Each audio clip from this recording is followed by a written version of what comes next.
She was 19 and had just been told her lease was over, effective immediately. No deposit back, no forwarding address, nothing but a duffel bag and $43 she'd earned stacking crates at a fish market. And with that $43, she bought a collapsing lighthouse keeper's cottage on a rocky point in coastal Oregon. The chimney had fallen in. The cistern was cracked. I told you, The I county cannot had listed pay it that for amount. auction 3 separate No, the times boxes because are nobody still wanted to everywhere. drive a truck down a I have washed-out to go. access road just to look at a pile of stone. But what nobody knew was that behind a false wall in the cellar, sealed since 1949, was something that would change her life completely.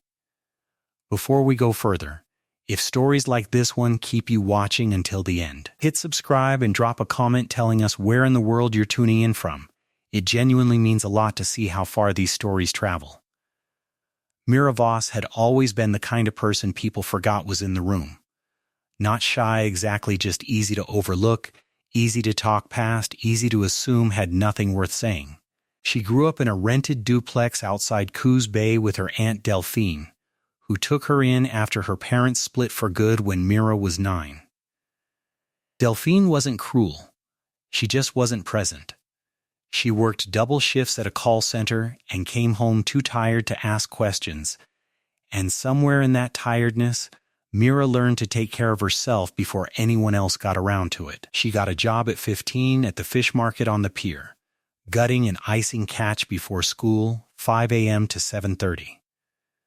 The owner was a gruff, kind man named Otto, who smelled permanently of brine and called every employee captain regardless of age or rank.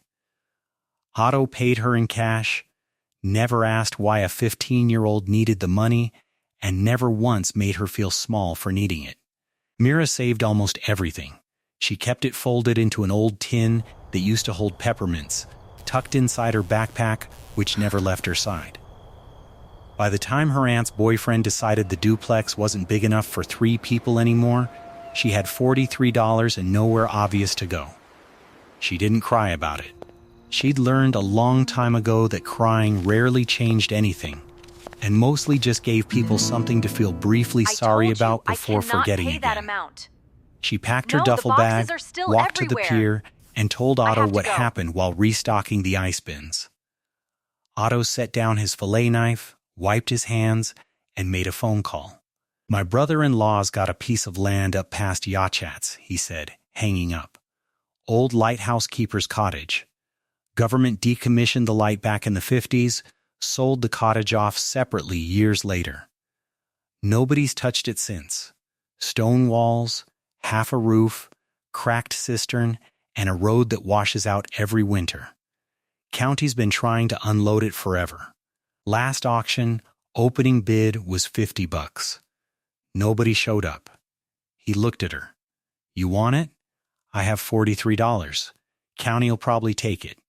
Building's basically worthless to anyone with sense. What's wrong with it?" Otto almost smiled. "Everything, Captain, but the stone's good, the bluff hasn't moved in 200 years, and you'd have the whole coastline to yourself. No landlord. No boyfriend deciding the place isn't big enough." That last part landed somewhere deep in her chest.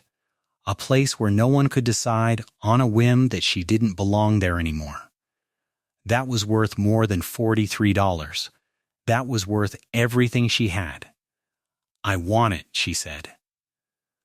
The county clerk in Yachat's barely looked up before sliding the paperwork across the counter. He mentioned, almost as an afterthought, that the access road had been impassable by vehicle for 6 years, that the roof had partially caved after a storm in 2019, and that the last 2 contractors who'd gone out to assess demolition had turned around at the washout and never gone back. Mira signed anyway.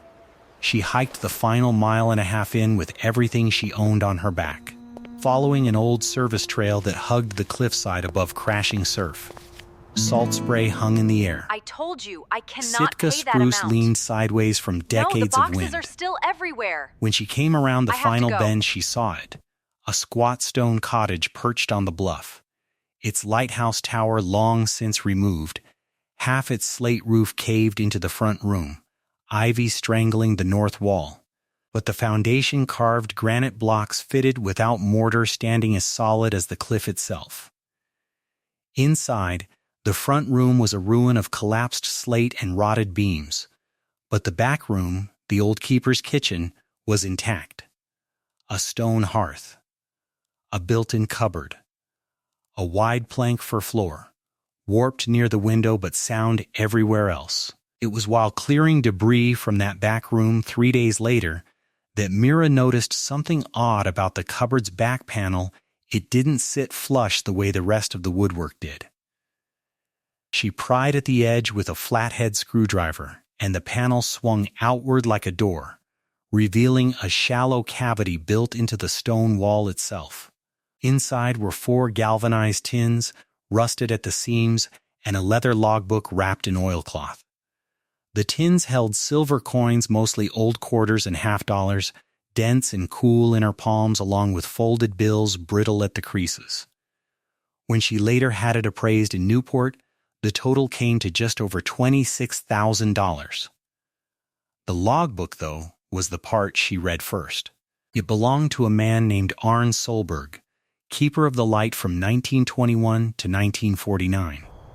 In cramped, careful handwriting, he'd recorded decades of weather, ship sightings, and one recurring theme: how many nights he'd kept the lamp burning through storms that would have wrecked boats on the rocks below without it. Near the final entries, in shakier script, he'd written something that stuck with her. A light only matters on the nights no one wants to be out in it. I told you, I cannot pay Anyone that can amount. keep a lamp lit on a calm No, the sea. boxes are still I everywhere. built my life keeping it lit have on to the go. worst ones. If someone finds what I've hidden here, I hope they understand the point was never the money. The point was always showing up for the boats you'll never meet, on the nights that matter most. Keep something burning for someone. Mira sat on the cold fir floor with the logbook in her lap and read that line 3 times. She didn't fix the cottage all at once. She fixed the roof first, hauling shingles in on her back over 6 brutal days, tearing off rotted slate and replacing it plank by plank until the front room stopped being a hole in the sky. She fixed the cistern next, patching the crack with hydraulic cement and running a simple gravity-fed line to a hand pump at the kitchen sink.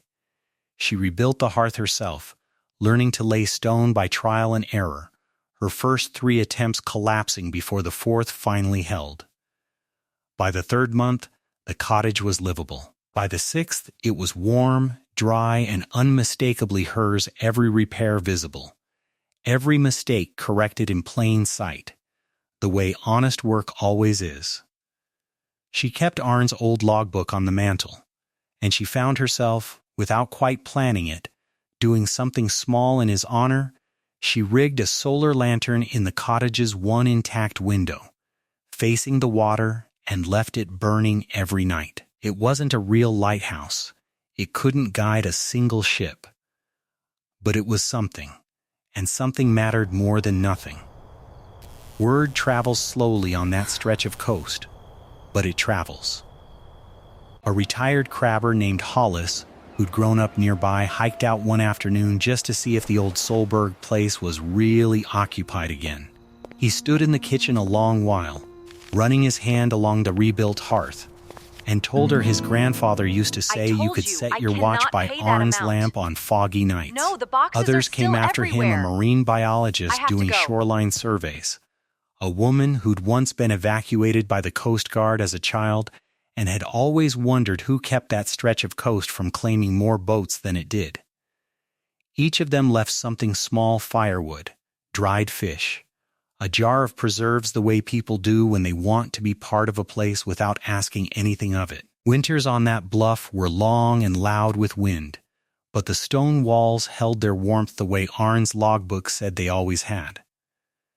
Mira spent those months reading his decades of entries by lantern light, learning not just his weather patterns, but his patience, the way he never once complained in 40 years of solitary duty, because he understood his lamp wasn't for himself. She thought often about what he'd written, about showing up on the nights that mattered for people she'd never meet. She started keeping her own log, not of ships, but of small repairs and small kindnesses, a plank replaced, a stranger fed, a lantern lit against a night nobody else could see. There's a real lesson in that, and it isn't really about buried treasure.